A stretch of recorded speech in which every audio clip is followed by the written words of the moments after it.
ایک گاؤں میں ایک نیک دل کسان رہتا تھا جس کا نام احمد تھا۔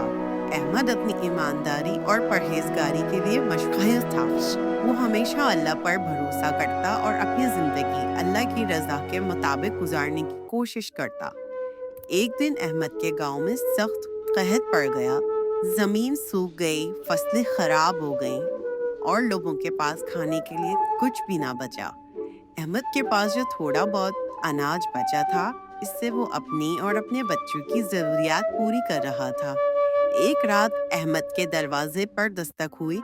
جب اس نے دروازہ کھولا تو وہاں ایک غریب شخص کھڑا تھا۔ وہ شخص بھوکا اور بے حال نظر آ رہا تھا۔ اس نے احمد سے مدد کی درخواست کی اور کہا، بھائی، میں کئی دنوں سے بھوکا ہوں اور اگر آپ کے پاس تھوڑا سا کھانے کو ہو تو اللہ کے واسطے مجھے دے دیں۔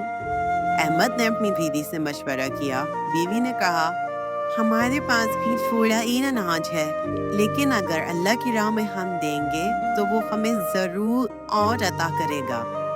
احمد نے اللہ پر بھروسہ کرتے ہوئے اپنا اناج غریب شخص کو دے دیا۔